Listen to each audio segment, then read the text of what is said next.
Hello and a very good evening. You're watching the news tonight on Rajya Sabha television with me, Frank Pereira. Here are the latest headlines. Maharashtra and Haryana to go to polls on the 15th of October. Results to be declared on the 19th of the month. By-elections for 3 Lok Sabha seats and 33 assembly seats across 9 states tomorrow.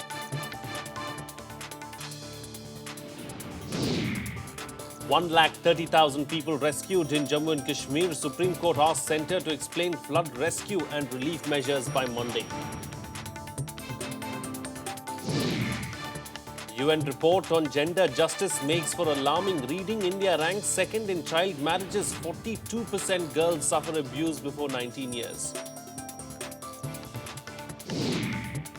And Olympic-Paralympic sprinter Oscar Pistorius, guilty of culpable homicide, faces up to 15 years in jail for death of girlfriend Riva Steenkamp.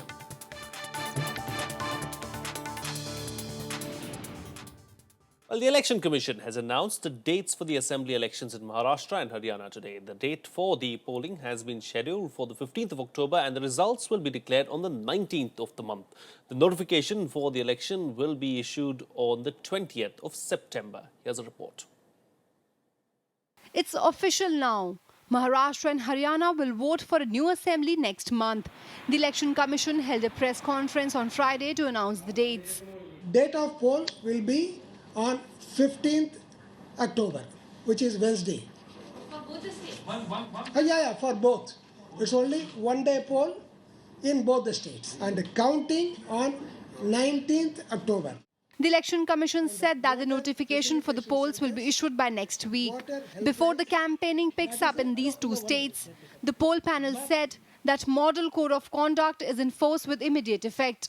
In terms of seats, Maharashtra will be the bigger state going to polls. 288 seats will be at stake in Maharashtra, which has been ruled by Congress-NCP coalition since 1999. Approximately 8.25 crore voters are expected to cast their votes to elect a new government. In Maharashtra, 288 total number of constituencies, 29 reserved for SCs and 25 for STs.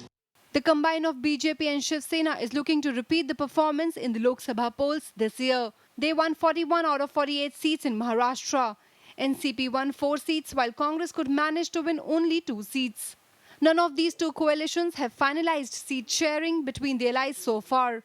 In Haryana, around 1 crore voters will be exercising their franchise to elect a new government for its 90-member assembly. Haryana has 90 assembly constituencies, so in which 17 are reserved for SCs and none for STs. Congress will be keen to retain Haryana despite a bad show in the Lok Sabha polls. BJP had won 7 out of 10 seats, while key opposition INLD won 2. However, the poll panel said the dates for the assembly polls in Jammu and Kashmir will be announced only after reviewing the flood situation. Jammu and Kashmir mein, we are watching the situation very closely. After things come to some shape, we will find out. Depending upon the position, decision will be taken. The Chief Election Commissioner said electoral rolls can be updated till the last date of filing nominations. Both state election bodies have been told to enroll voters until the final deadline. Like in the Lok Sabha elections, voter will have the option of choosing none of the above while casting vote. Apart from security personnel, there will also be observers to ensure free and fair polls, particularly in sensitive polling areas. Bureau Report, Rajya Sabha TV.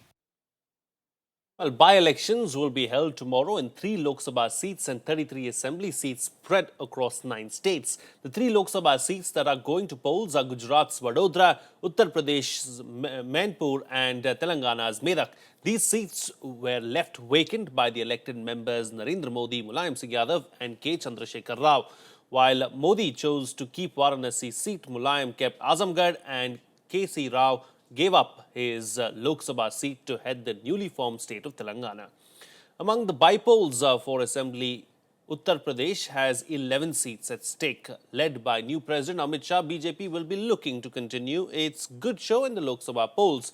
In Gujarat, it will be the first key electoral test for Modi's successor Anandiben Patel. The state will see 9 seats going to polls, 4 assembly seats in Rajasthan, 3 in Assam, 2 in West Bengal and 1 each in Andhra Pradesh, Chhattisgarh, Sikkim and Tripura will also vote in tomorrow's by-polls. Moving on now, relief, rescue and rehabilitation work continues on a war footing in flood-hit Jammu and Kashmir amid fears of spread of waterborne diseases. Over 130,000 people have been rescued so far. The Supreme Court has asked the centre to submit a report on Monday about the rescue, relief and rehabilitation operation for those who are still stranded.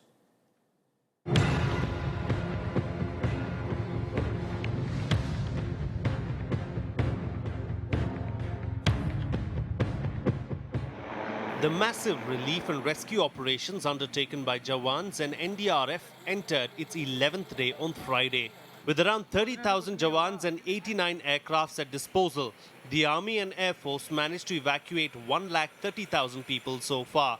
Food packets and drinking water bottles were distributed on a large scale to the victims. But a lot remains to be done to save more than 4 lakh people still stranded across the state. Those evacuated shared their experience over the last few days. मेरा घर है ना वो 2 मंजिल है, पूरा गिर गया वो। हम निकल गए, शुक्र है हम वहाँ से निकल गए। बहुत लोग फंसे हुए हैं वहाँ से। ने हाउस बोट वगैरह भेजे, खुद ही बनाए, खुद ही भेजे और हम यहाँ पर आ चुके। तभी हम इस वक्त जिंदा है। मुझे लगता था शायद हम मर चुके हो। पानी अभी भी है, इलाके अभी भी कटे हैं। नेशनल हाईवे के थ्रू अभी भी कश्मीर घाटी जो है उसको बाकी मुल्क से जोड़ा नहीं गया है। जहां पानी के जरिए कटा हुआ है वहां हमें इंतजार करना पड़ेगा पानी कब उतरेगा, लेकिन फिलहाल जहाज और हेलीकॉप्टर के जरिए हम अपना काम कर रहे हैं। अब तक जम्मू कश्मीर में लगभग 1,30,000 से अधिक लोगों को रेस्क्यू किया जा चुका है। रेस्क्यू और रिलीफ के लिए हम किसी भी सूरत में धन की कमी नहीं आने देंगे। The Supreme Court has asked the centre to submit a report on the steps taken in the relief and rescue operations. It has also asked the centre to consider forming a unified agency for proper coordination of work. Some of the flood victims have started to return home, but they had a horrid tale to share of the devastation caused by the flood. चारों तरफ पानी पानी पानी, दुकानें सब बंद, कोई चीज मिले नहीं, मेडिसिन तक नहीं मिला। In Jammu, schools reopened after almost 2 weeks. Flood waters have receded in most parts of the region. However, in the northern part of the state, the situation remains grim. In Udhampur, 38 people have been killed after a landslide swept away an entire village. वहाँ पे बहुत बड़ी बाढ़ आई हुई है और बहुत से लोगों की जाने और माल के बहुत काफी नुकसान हुआ है और आज तक हमें वहाँ पे गवर्नमेंट का कोई बंदोबस्त नहीं मिला। वहाँ पे बहुत से लोग बहुत परेशान हैं। The state government has announced financial and other assistance to those hit by the disaster. This includes assistance of 100 crore rupees each to the Jammu region and the Kashmir Valley and supply of free ration for 6 months. An all-party meeting has been called by the Chief Minister on Saturday to discuss the situation in the state. With inputs from Pranav Goswami, Bureau Report, Rajya Sabha Television. And for those looking for more information on the flood situation in Jammu and Kashmir, the centre has come out with helpline numbers. Here are the flood control room numbers set up by the government.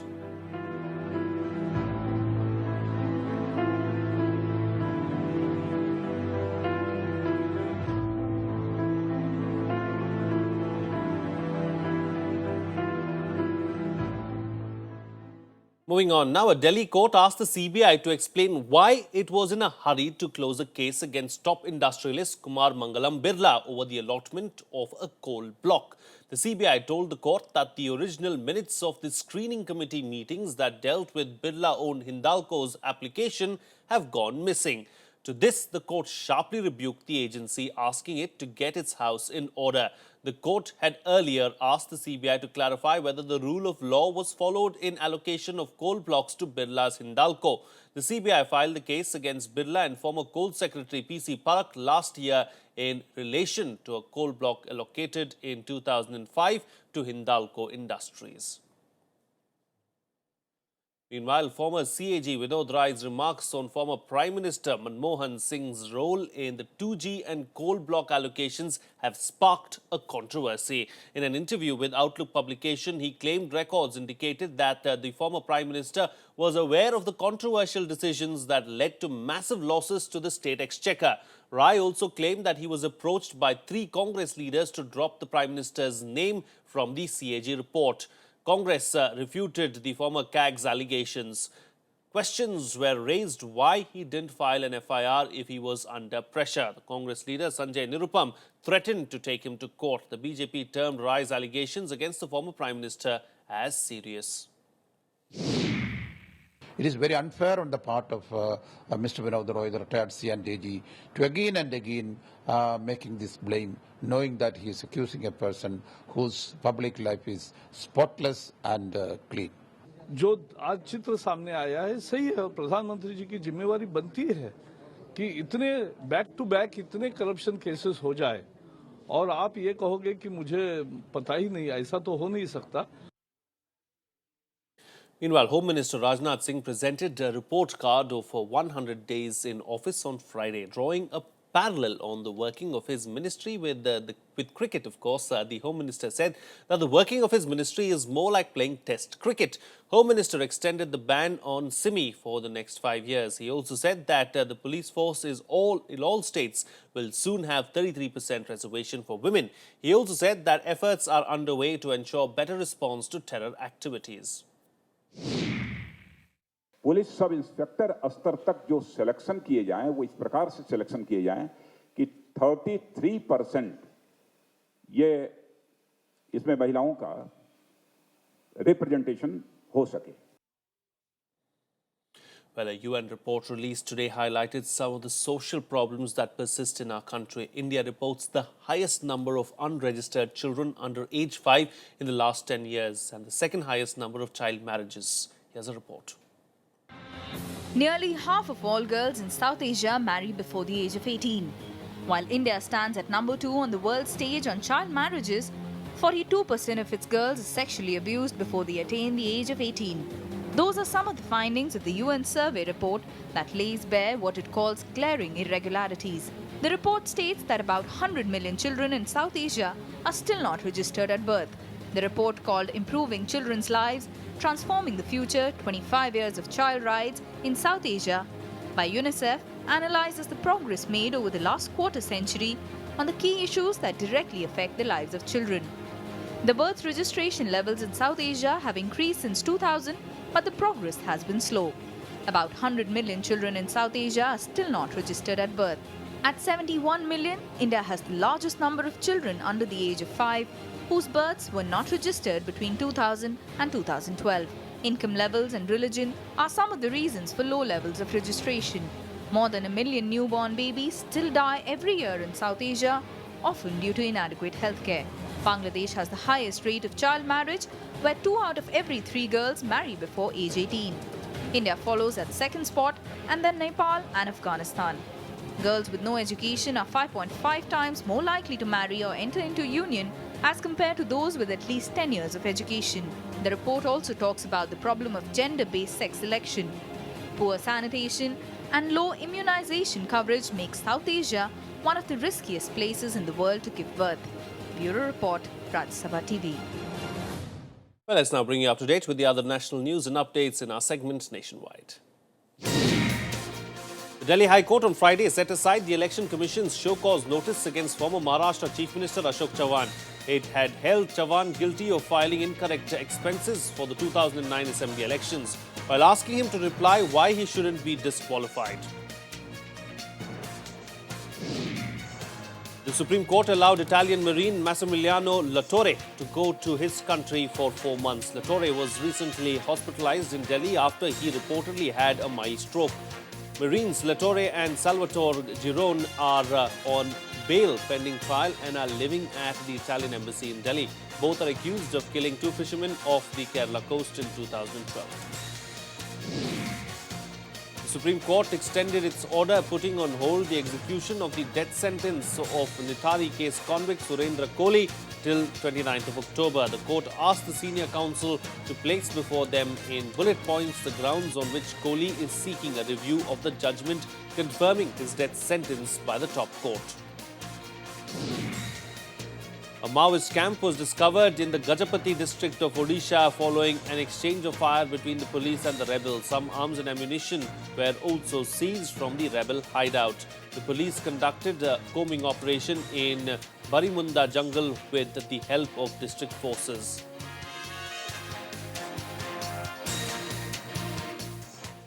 Well, it's time for a short break now, but up next, of course, we'll tell you about Obama's strategy against Islamic State, evoking mixed responses from world leaders. Stay tuned, we'll be right back.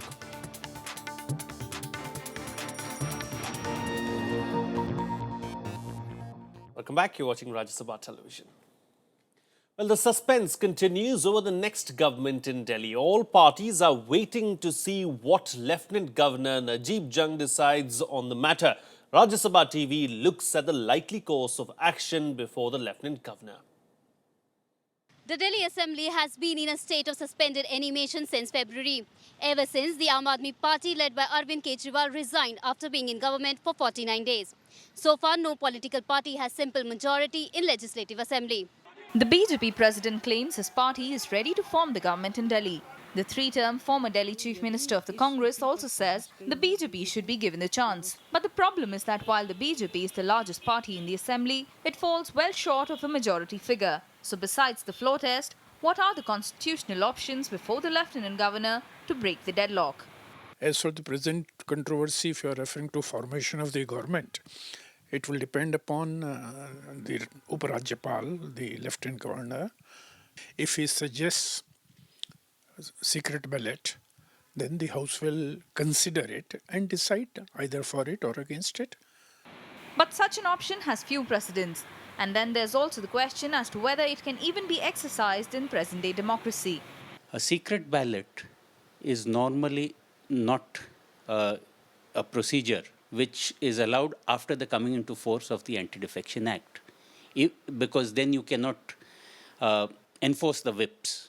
In this era of right to information and very rigorous system of accountability, enforcing accountability on the people's representative, whether a secret ballot at all is possible. Because in my opinion, it is an oxymoron. I mean, a parliament cannot be acting in secret. But whether there's a precedent or not, the government of NCT of Delhi Act 1991 does give the Lieutenant Governor discretionary powers in matters that fall outside the Assembly's purview. These are powers delegated to him by the President.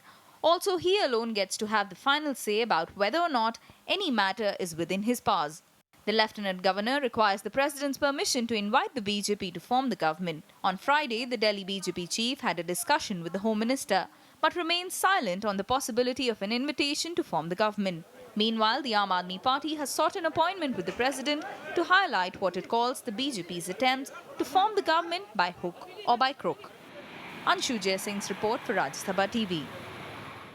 Moving on to some international news now, External Affairs Minister Sushma Swaraj met her Russian counterpart Sergei Lavrov on the sidelines of the SCO summit in Tajikistan on Friday. The two leaders reviewed bilateral relationships, including cooperation in crucial sectors of defense, energy, security, trade and investment. They also discussed the situation in Ukraine, Iraq and Afghanistan, as well as Russian President Vladimir Putin's visit to India later this year. Sushma also called on Tajikistan President Emomali Rahmon, resolving to give a new momentum to bilateral ties. India and Tajikistan today decided to step up cooperation in diverse areas, including combating terrorism in the region in the backdrop of US-led forces drawdown from Afghanistan later this year.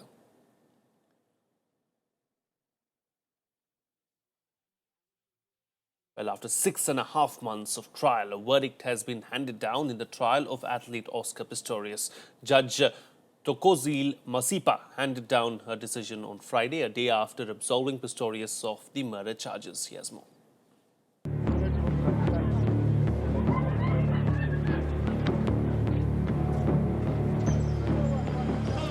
Olympic American Paralympic athlete Oscar Pistorius has been found guilty of culpable homicide for the fatal shooting of his girlfriend Riva Steenkamp. Judge Thokozile Misipa said the athlete acted negligently when he fired shots through a toilet door, but in the belief that there was an intruder. Pistorius was granted bail till the sentencing on 13th of October. On count 1, murder read with section 51(1) of the Criminal Law Amendment Act 105 of 1997, the accused is found not guilty and is discharged. Instead, he is found guilty of culpable homicide.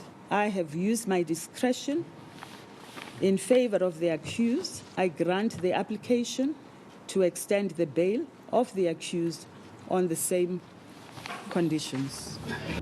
In contrast to a crying figure like Thursday, Pistorius on Friday stood impassively in the dock with his hands folded as the judge delivered her verdict. Manslaughter charge carries a prison term of up to 15 years, but the judge in her discretion can suspend the sentence or only impose a fine. Pistorius was also found guilty of one of the 3 arms-related charges. South Africa's National Prosecution Authority expressed disappointment after the verdict. We are disappointed that we did not get or secure a conviction on premeditated murder and also that there was an acquittal on the other 2 charges. We are still waiting for the sentence to be imposed, and I think at this point in time we'll have to wait until then for us to decide whether we're going to take any steps from there. Before that fateful Valentine's Day when Riva Steenkamp was shot dead, Pistorius, also known as the fastest man on no legs, was South Africa's poster boy, winning gold medals at the Paralympic Games in Athens and Beijing and appearing at the 2012 London Olympics, the first ever double-leg amputee to take part in such an event. International icon Oscar Pistorius now awaits his October sentencing hearing. Bureau Report, Rajya Sabha TV. Well, after US President Barack Obama unveiled his government's strategy against Islamic State militants, mixed reactions poured in from across the world. Middle Eastern governments formally signed on to Barack Obama's war coalition against the Islamic State, but Germany and Britain opposed airstrikes in Syria. Here's a detailed report.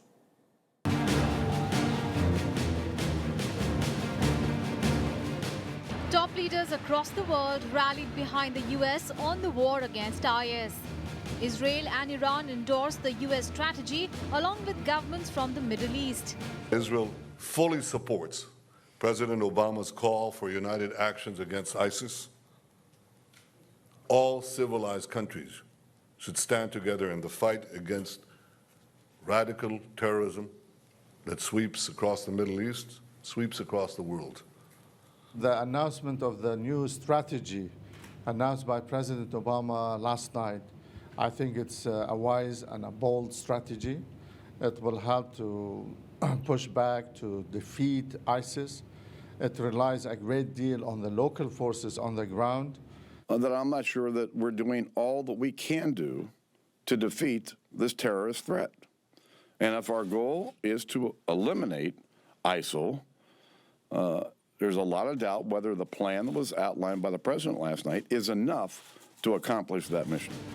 US Secretary of State John Kerry met with King Abdullah of Saudi Arabia on Thursday as he continued to push for more Arab support in the fight against Islamic militants. Arab nations play a critical role in that coalition, the leading role, really, across all lines of effort. Military support, humanitarian aid, our work to stop the flow of illegal funds and foreign fighters, which ISIL requires in order to thrive, and certainly the effort to repudiate once and for all the dangerous, the offensive, the insulting distortion of Islam that ISIL propaganda attempts to spread throughout the region and the world. إن هذا الخطر الذي بدأ ينتشر في المنطقة بكل شراسة طالما حذر منه خادم الحرمين الشريفين منذ أمد طويل. Germany and Britain said they will not take part in anti-IS airstrikes in Syria. Syria hit back at the US plan to go ahead with airstrikes, reiterating that any foreign intervention in Syria would be an act of aggression unless it is approved by Damascus. Let me be clear, Britain will not be taking part in any airstrikes in Syria. I can be very clear about that. We've already had that discussion in our Parliament last year, and we won't be revisiting that position. أي عمل كان من أي نوع كان دون موافقة الحكومة السورية هو اعتداء على سوريا، وبالتالي ليس هناك من إمكانية للحديث عن الرد السوري على أي اعتداء على سوريا. It is also unclear if US military trainers will enter Syria alongside retrained rebels to call in airstrikes from US pilots. Bureau Report, Rajya Sabha Television. Moving on now, let's bring you up to date with all the action from the world of sports in our sports beat. Serbia has taken a 2-0 lead over India in the Davis Cup. Serbia's Dusan Lajovic defeated India's Yuki Bambri 6-3, 6-2, 7-5 in the first singles of the Davis Cup World Group playoff tie. Somdev Devvarman also lost to Serbia's Filip Kranjanovic 1-6, 6-4, 3-6, 2-6, extending Serbia's lead over India.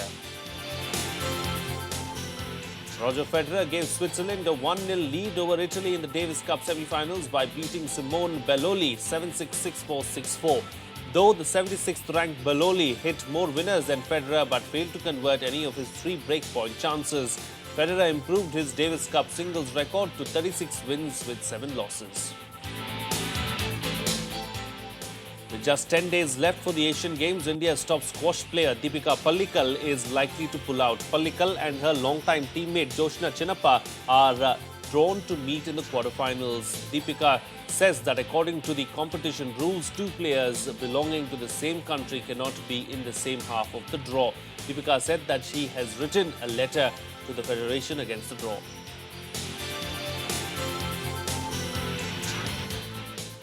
That's it for this edition of the Bulletin. Thank you so much for watching. Good night.